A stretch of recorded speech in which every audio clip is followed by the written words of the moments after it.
Hai hai hai, selamat datang kembali di Mimin Art Channel. Tentunya penasaran kan dengan alur cerita selanjutnya? Yuk kita langsung saja dengerin ceritanya. Bab 120. Ibu mertua. Kenapa Riana, kamu tidak suka supnya? Tanya sang mertua. Selama beberapa detik Riana terdiam ingin mengadukan perihal rasa sup yang menurutnya sudah basi, namun tidak ingin menjadi pemicu pertengkaran antara Gali dan Mama. Selain itu, Gali baru berbaikan dengan sang Mama beberapa waktu lalu. Setelah insiden Riana diusir dari kontrakan karena perbuatan Mama. Suka mah, supnya enak. Kalau suka, nanti mama akan sering pesan untuk kamu. Terima kasih mah. Riana mengulas senyum tipis, namun ia dapat melihat kebencian dalam mata sang mertua, yang ia sembunyikan di balik senyum dan sikap ramahnya. Sayang, kamu gak mau cobain rendang buatan BAC? Ini enak loh. Gali meletakkan beberapa potongan daging ke piring dan menggeser ke hadapannya Riana. Makasih mas. Kamu harus coba, Aileen juga suka rendang buatan BAC. Riana menatap suaminya yang sedang lahap. Demi Gali, ia akan bertahan meskipun kebencian sang mertua terhadapnya masih begitu besar. Sudah beberapa kali Riana keluar dan masuk ke kamar mandi untuk memuntahkan isi perut. Bahkan wanita itu tampak pucat sekarang. Gali memberi pijatan lembut pada leher bagian belakang. Ia jadi sangat khawatir dengan kondisi sang istri, padahal sepanjang hari ini Riana terlihat baik-baik saja. Kayaknya kamu kecapean deh, ucap Gali sambil memberi pijatan lembut pada leher bagian belakang istrinya. Ya mas, Riana berucap lirih. Perut aku agak sakit. Kamu baring dulu yuk, nanti aku pijat pakai minyak kayu putih. Riana mengangguk. Dengan dibantu Gali, ia keluar dari kamar mandi. Beberapa kali muntah membuatnya hampir kehilangan seluruh tenaganya. Begitu Riana terbaring, Gali buru-buru keluar dari kamar menuju lantai bawah. Dalam beberapa menit ia sudah kembali dengan membawa minyak kayu putih. Lelaki itu menyibak pakaian istrinya hingga sebatas perut, lalu menuang beberapa tetes cairan hangat ke tangannya, kemudian mulai melakukan pijitan lembut pada perut dan punggung. Tak dapat dipungkiri, Riana merasa jauh lebih baik dari sebelumnya. Mulai terasa berkurang meskipun perut masih terasa nyeri. Gimana, masih sakit perutnya? Tanyanya seraya membelai puncak kepala. Masih sedikit, kita ke dokter aja yuk, sekalian periksa. Riana menggeleng pelan. Gak usah mas, aku baik-baik aja kok. Nanti juga hilang sakit perutnya. Ya udah, tidur aja kalau gitu. Ia menarik selimut demi melindungi istrinya dari udara dingin. Di satu sisi Riana merasa sedih dengan perbuatan ibu mertuanya. Namun di sisi lain ia merasa sangat bahagia memiliki suami sempurna seperti Gali. Tidak hanya lembut, ia juga perhatian dan memiliki kesabaran luar biasa. Selain itu, Gali mungkin adalah satu-satunya orang yang tidak memandang Riana dari buruknya kehidupan masa lalu. Riana merasakan sensasi kehangatan yang berbeda pada saat Gali menariknya ke dalam pelukan. Wanita itu bahkan dapat menghirup aroma parfum yang menyerbak dari tubuh sang suami. Terasa memanjakan penciumannya. Kenapa belum tidur? Bisikan lembut dari suara bariton itu menyapa telinga. Gak bisa tidur. Kenapa? Ada masalah? Maafin aku, seharusnya malam ini aku melakukan tugasku sebagai istri. Tapi aku malah membuat kamu repot. Gak apa-apa sayang, masih banyak waktu. Kamu istirahat aja dulu. Kamu pasti capek malam ini. Sambil membelai rambut dan punggung, membuat Riana semakin memendamkan wajahnya di pelukan leher sang suami. Malam sudah larut ketika Galih meraba pembaringan di samping dan tak menemukan keberadaan istrinya. Perlahan laki itu membuka mata dan memandangi kamar dengan pencahayaan temaram.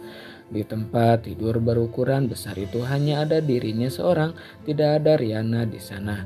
Baru saja akan turun dari tempat tidur, Gali sudah bernapas lega ketika menemukan Riana sedang duduk di atas sajadah dalam balutan mukena. Namun satu hal yang berhasil merebut perhatian Gali, dari tempatnya duduk ia dapat mendengar isak tangis meskipun sangat pelan. Akhirnya ia memilih menunggu beberapa menit hingga Riana selesai. Wanita itu tampak sedikit terkejut mendapati suaminya sudah duduk bersandar di tempat tidur dengan senyum tipis di sudut bibirnya. "Maaf, aku tidak bisa tidur," ucap Riana sambil membuka mukena.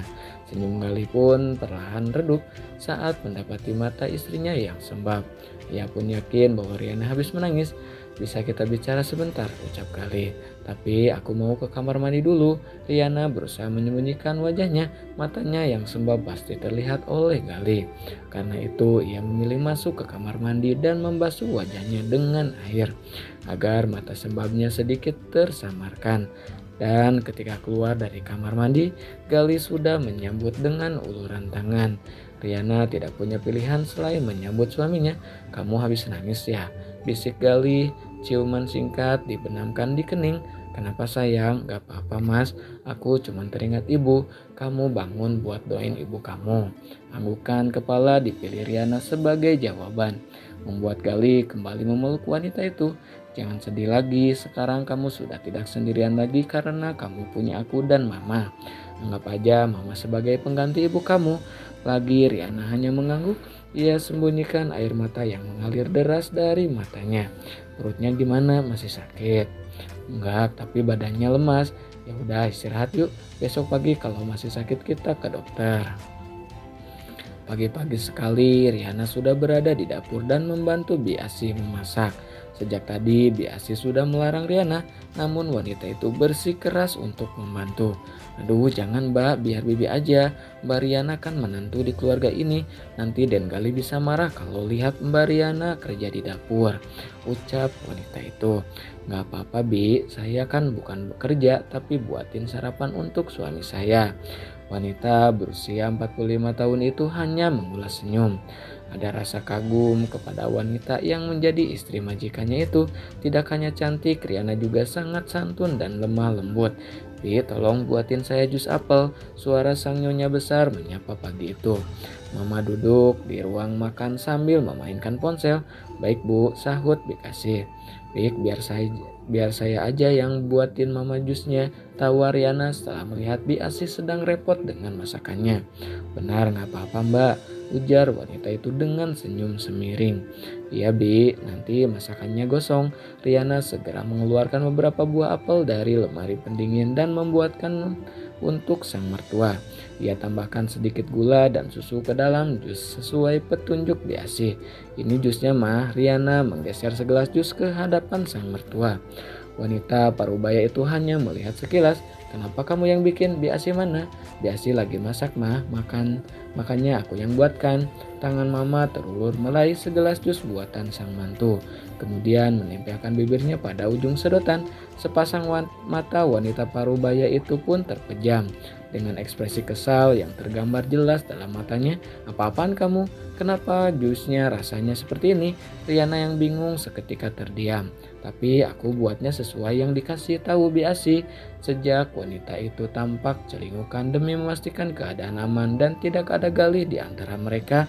"Kalau begitu kenapa rasanya pedas? Kamu pasti masukin bubuk cabai kan? Kurang ajar kamu ya." "Aku nggak masukin apapun selain gula sama susu," bantah Riana penuh keyakinan. "Kalau begitu kamu saja yang minum jus ini dan rasakan sendiri." Bi Asih yang mendengar keributan dari arah luar segera menghampiri sang majikan. Ia terkejut mendengar makian demi makian yang dilontarkan kepada Riana. "Maaf bu, ada apa ya?" "Gak usah ikut campur Bi, ini urusan saya dengan dia." Sebisa mungkin Riana menahan air mata yang seolah mendobrak keluar. "Aku minta maaf mah, aku akan buatkan jus yang lain." "Tidak usah," bentak wanita itu. "Jangan kamu pikir saya menerima kamu sebagai menantu di keluarga ini. Saya setuju hanya karena Gali yang memaksa. Seharusnya kamu sadar diri bahwa perempuan seperti kamu tidak layak untuk anak saya." "Mama," suara Gali terdengar membahana dari arah belakang. Nah segitu dulu ya bab 120-nya. Makasih banyak yang selalu stay tune. Jangan lupa di like, di subscribe juga ya. Bye bye.